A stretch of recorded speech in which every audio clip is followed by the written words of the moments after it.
अगर ये देश का किसान अनाज उगाना बंद कर देना तो कंगना जैसे लोग तो भूखे ही मर लेंगे। किसान एक दिन भारत बंद कर दे तो कश्मीर से कन्याकुमारी तक सबके तन बदन में आग लग जाती है। लेकिन क्या करें, आपको तो आदत हो गई है झूठे पत्तल चाटने की, पत्रकारिता छोड़ दलाली करने की। तो आप जैसे लोग कहाँ पूछेंगे इस देश के किसान की? फिल्म से लड़ाकर हैं देश के अंदर ताली और थाली बजाकर भारत को विश्वगुरु बनाएंगे।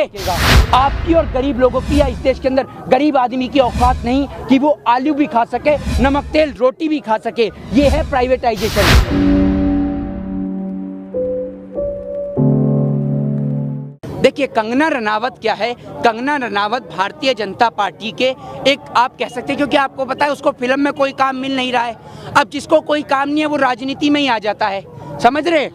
इनको राजनीति का राज से लेकर ता तक कुछ नहीं पता होगा। इनको ये नहीं पता होगी कि देश में एमपी कितने हैं, समझ रहे हैं? देश के अंदर एमएलए कितने हैं, समझ? देश के अंदर अब तक कितनी संस्थाएं खुल चुकी हैं, कितने देश के अंदर एमएलए एमपी अब तक इस देश के अंदर कितने नीति और कितने नियमों को लागू कर चुके हैं। इन्हें कुछ नहीं पता राजनीति के बारे में। इनका काम है सिर्फ भौंकने का। ये सुबह शाम सिर्फ भौंकते हैं। और आपको एक बात बता दूं, हर एक व्यक्ति देश का अनाज खाता है। अगर ये देश का किसान अनाज उगाना बंद कर देना तो कंगना जैसे लोग तो भूखे ही मर लेंगे। इनके ये वो नहीं है जी चिल्लड़ी खा जाएंगे या गूगल से रोटी डाउनलोड कर लेंगे या पैसा खा जाएंगे। हम भी देखते हैं, अगर देश का किसान अंबानी अडानी अपने आप को इतना बड़ा चौधरी समझता है तो देखते हैं कितने दिन खाता है वो देश के पैसों को। ये बताइए, छोड़ दीजिए किसान का उगाया हुआ अनाज खाना, आपको आपकी नानी याद आ जाएगी, फिर आपको पता चलेगा देश का किसान है। आपने किसान की ओर ध्यान देना ही बंद कर दिया। किसान रेल की पटरी पे बैठ रहा है तब आप ध्यान नहीं दे रहे, किसान शांतिपूर्ण प्रदर्शन कर रहा है तब आप ध्यान नहीं दे रहे। आपका एक नेता मर जाए बंगाल में तो आप बंगाल बंद कर सकते हैं, तो आपको कोई आपत्ति नहीं है, उससे कोई कोरोना नहीं है, उससे कुछ नहीं है। किसान एक दिन भारत बंद कर दे तो कश्मीर से कन्याकुमारी तक सबके तन बदन में आग लग जाती है। आप एक बात मुझे बताइए, 3 महीने भारत बंद रहा, सरकार से सवाल किया आपने?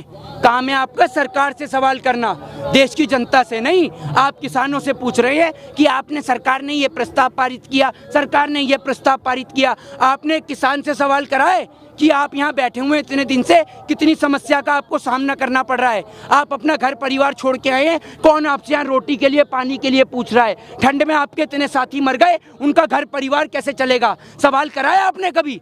अगर आप लोग सवाल करते ना तो आज ये देश का किसान सड़क पे नहीं होता। जिस दिन ये बिल संसद से पारित हुआ ना, अगर उसी दिन आप सरकार से सवाल करते कि इस प्रस्ताव को समझाइए किसानों को, तो सरकार कभी इस बिल को लागू ही नहीं करती, क्योंकि सरकार के अंदर इतने पढ़े लिखे नेता नहीं है जो इस बिल को समझा सकें। लेकिन क्या करें, आपको तो आदत हो गई है झूठे पत्तल चाटने की, पत्रकारिता छोड़ दलाली करने की। तो आप जैसे लोग कहाँ पूछेंगे इस देश के किसान की? आप तो पूछते हैं मोदी जी क्या खाते हैं, मोदी जी क्या निकालते हैं, आपको तो उसमें लगा हुआ है, आपका बस नहीं चल रहा।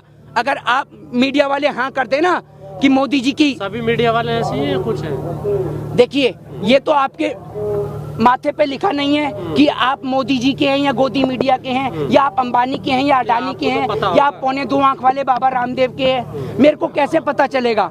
अब कुछ लोग तो ऐसे अपनी आईडी नहीं लाना बंद कर दिया, वो तो खाली ऐसे लगा के पूछ रहे हैं, समझ रहे हैं? हम तो लाए हैं ना। अब आप एक बात मुझे बताइए, हर खांसने वाला केजरीवाल नहीं होता मेरे भाई, समझ रहे हैं आप बात को?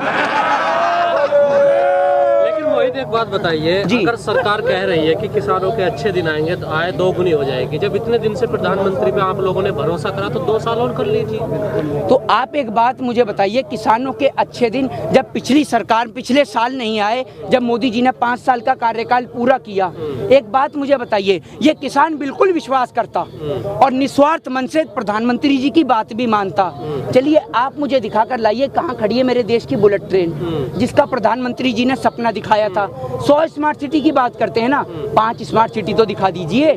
कहाँ है वो काला धन जिसकी मोदी जी बात किया करते थे? आप क्यों नहीं करते वो आदर्श गांव बनाने की बात?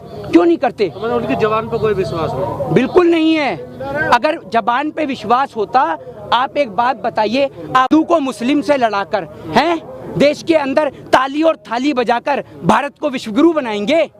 कि प्रधानमंत्री ने आज कहा कि पूरी दुनिया भारत की तारीफ कर रही है जिस प्रकार भारत। प्रधानमंत्री जी क्या गूंगे थे इतने समय से? प्रधानमंत्री जी तो रोज ही कुछ ना कुछ कहते हैं। आप बहुत ध्यान देते हैं प्रधानमंत्री जी की बात को। अगर इतना ध्यान देश के किसान की बात पे दिया होता तो किसान परेशानी में नहीं होता। प्रधानमंत्री जी को छोड़िए, अब बात करिए किसान क्या कह रहा है। किसान ने आज क्या कहा ये पूछिए। इतना मजबूत भी तो इन किसानों ने बनाया ना, प्रधानमंत्री को इतना मजबूत भी तो इन किसानों ने, इसी जनता ने बनाया ना। अब आप प्रधानमंत्री जी को आप कह रहे थे ना मजबूत बना दिया, प्रधानमंत्री जी फिर भी कह रहे हैं कि मेरे को पावर दो और पावर दो। देखिए पूंजीवाद सरकार लेके आएगी तो आप एक बात मुझे बताइए, तो इस देश के अंदर प्रधानमंत्री की आवश्यकता क्या है, गृह मंत्री की आवश्यकता क्या है? ये जो MP MLA बैठे हुए हैं जो आपके और हमारे टैक्स के पैसे से वेतन भत्ता लेते हैं और अपने बच्चों को वहाँ विदेश में अय्याश की जिंदगी कटवाते हैं, ये पैसा किसी के बाप का नहीं है, ये पैसा हम लोगों के खून पसीने की कमाई का है जो हम लोग टैक्स देते हैं। आप एक बात बताइए, जब इस देश के अंदर सभी चीज आप पूंजीवाद की कर देंगे तो इस देश के अंदर इन लोगों की जरूरत क्या है? जब सभी कुछ प्राइवेटाइजेशन कर देंगे तो इन लोगों को भी हटा दीजिए, देश का बहुत पैसा बचेगा। लेकिन हर डिपार्टमेंट में निजीकरण हो रहा, अगर एग्रीकल्चर में भी हो जाता तो क्या दिक्कत? आप एक बात मुझे बताइए, आपने कहा निजीकरण, पानी फ्री है या नहीं है? है या नहीं? गंगा जी से आप पानी पीते हैं वो फ्री आपको है या नहीं है? ठीक है, जमुना जी से पानी पीते हैं वो फ्री है या नहीं है या नहीं? जब आप एक बात सोच के देखिए, जब इस देश के अंदर 1 लीटर पानी की बोतल जो पानी फ्री है वो 20 रुपए में बिक सकता है, तो सोच लीजिए जब ये इस देश के किसान की फसल का प्राइवेटाइजेशन हो जाएगा, निजीकरण हो जाएगा, तो आप सोच सकते हैं कि 10 रुपए 20 रुपए किलो बिकने वाला आलू कितने रुपए किलो बिकेगा। आपकी और गरीब लोगों की या इस देश के अंदर गरीब आदमी की औकात नहीं कि वो आलू भी खा सके, नमक तेल रोटी भी खा सके। ये है प्राइवेटाइजेशन, जिसको आपको भी समझना होगा और हमें भी समझना होगा। जब इस देश के लोग फ्री का पानी पैसों में बेच सकते हैं तो फसल क्यों नहीं? लेकिन किसान की तो वही लड़ाई है ना, उसकी फसल जो उपज है उसका सही मूल्य नहीं मिलता, सही दाम नहीं मिलता। आप एक बात मुझे बताइए, कंपटीशन बढ़ेगा तो दाम अच्छा मिलेगा। एक बात मुझे बताइए, किसान से आलू खरीदा जाता है 1 रुपए किलो, 2 रुपए किलो, 5 रुपए किलो के हिसाब से, ठीक है। लेस की कंपनी चिप्स वाले जो हैं, ठीक है, 10 रुपए का इतना सा पैकेट देते हैं ये लोग, समझ रहे हैं? उस पैकेट के अंदर 5 मुश्किल से चिप्स होती हैं, यानी 5 चिप्स का मतलब आप समझिए 1 से 2 आलू। भाई वो 10 रुपए के 2 आलू बेच रहा है और देश के किसान को कुछ नहीं मिल रहा। तो जब किसान को MSP नहीं मिलेगी, उसका अधिकार नहीं मिलेगा, हक नहीं मिलेगा, तो ये सरकार से नहीं तो क्या चांद पे जाके प्रधानमंत्री के अलावा किससे मांगेगा? लेकिन ये बताइए, इन कानूनों से टेक्नोलॉजी में भी इजाफा होगा और किसानों को उसका फायदा मिलेगा, जिसका एग्जाम्पल आप देख लो। अच्छा, पंजाब हरियाणा के किसानों ने टेक्नोलॉजी को अपनाया और वो किसान आगे निकले, तो सरकार चाहती है और राज्यों के भी आगे निकले किसान। आपके कहने का मतलब क्या है? अभी तक जमीन पे उगती थी फसल, अब जैसे मोदी जी कहते हैं ना, हवा में ही बोरी कढ़ाई तल गया हलवा, घी भी डल गया, ठीक है, सूजी भी डल गई, पर ये नहीं पता कढ़ाई कहाँ है और हलवा कहाँ है। मतलब अब तक जमीन पे उग रही थी खेती। आपके कहने का मतलब है नहीं, टेक्नोलॉजी आ गई, घर से बाहर किसान को निकलना ही नहीं पड़ेगा, है ना? सोता रहे, खेत में पानी भी चल जाएगा, खाद भी डल जाएगी, फसल भी कट जाएगी, कुछ नहीं करना पड़ेगा। टेक्नोलॉजी से कुछ फायदा हुआ, किसानों को नहीं हुआ। पहले हल चलते थे, अब ट्रैक्टर आ गए, बड़ी बड़ी मशीनें। टेक्नोलॉजी का अगर फायदा है तो अंबानी और अडानी को है, MTNL BSNL जैसी कंपनियां। पहले आप अगर किसी की कॉल सुनते थे ना तो उसका पैसा नहीं लगता था, आज उसका भी पैसा लग रहा है।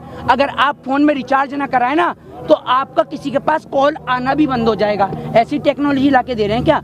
MTNL BSNL को डुबाकर अंबानी ने जो जियो का पूरे देश के अंदर मायाजाल फैलाया है ना, अब हर कोई किसी की मजबूरी बन चुका है जियो, क्योंकि और कोई ऑप्शन नहीं है। जब जगह जगह आपने जियो को लगा दिया तो और किसी के पास क्या ऑप्शन बचेगा? अगर जियो 1000 रुपए की भी हो गई ना तो देश के लोगों की मजबूरी है, क्योंकि और कोई ऑप्शन नहीं है। तो जब ये फसल अंबानी अडानी के हाथ में चली जाएगी तो चाहे किसान को 5 रुपए दे, चाहे 50,000 दे, देश के किसान को मजबूरी में लेना पड़ेगा, क्योंकि उसके पास और कोई ऑप्शन नहीं है। ये है निजीकरण और ये है प्राइवेटाइजेशन।